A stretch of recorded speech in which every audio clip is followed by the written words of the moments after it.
大家的童年是什么样的？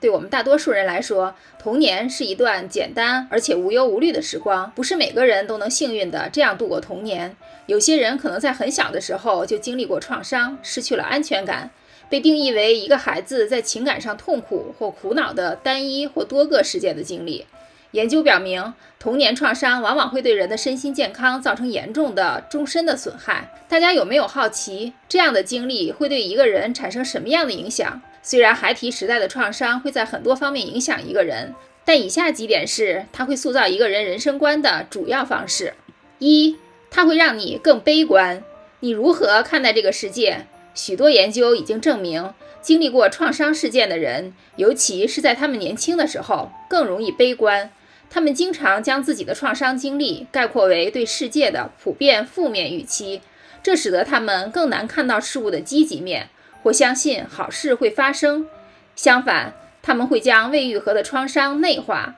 直到它表现为自责、被动无助或形成悲观的世界观。二，它让你感觉更孤独。很多研究都在探讨童年创伤对一个人的精神和情感健康的有害影响，但我们通常没有意识到的是，这些有害影响不仅会影响我们对自己的看法，还会影响我们对整个世界的看法。众所周知，童年创伤会增加一个人患上抑郁症和焦虑症的可能性，并使他们容易产生负罪感和羞耻感。这种消极的自我会让受害者在社交上更加孤僻，结果是受困于较低水平的社会和情感支持，以及较差的人际关系质量。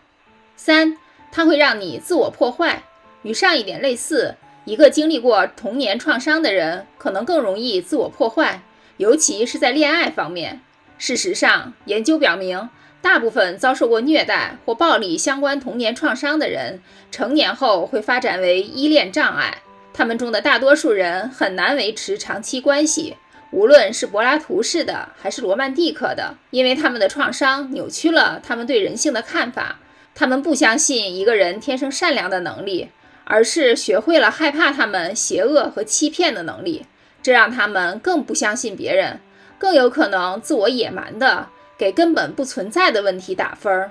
四，它会让你失去安全感。有没有想过，为什么一些经历过创伤的人会在创伤中挣扎多年，甚至在创伤都已经结束很久之后了？任何类型的创伤都可能造成持久的生理损伤。当一个人在人生的形成时期经历创伤时，比如童年时期，可能就需要数年时间来忘记和消除。受到创伤会让孩子失去对成长至关重要的安全感，因为这是把孩子和生命中重要的人联系在一起，鼓励他们探索世界，发挥自己的潜力的东西。如果没有安全感，他们长大后可能会变得过于胆小、焦虑、恐惧，或过度寻求关注和认可。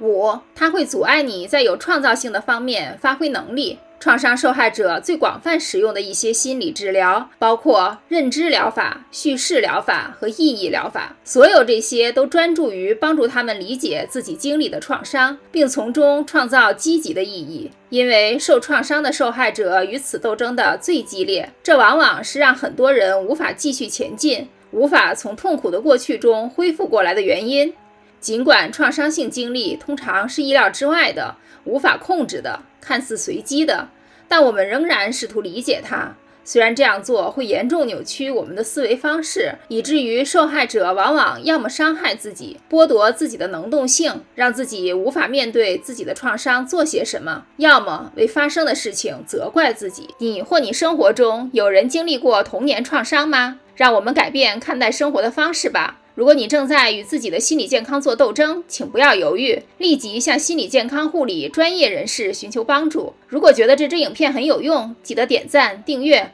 并分享给那些可能从中受益的人。一定要开启小铃铛，这样无论什么时候我们发布新影片，您都能收到通知。参考文献在资讯栏。一如既往，感谢收看，我们下支影片不见不散。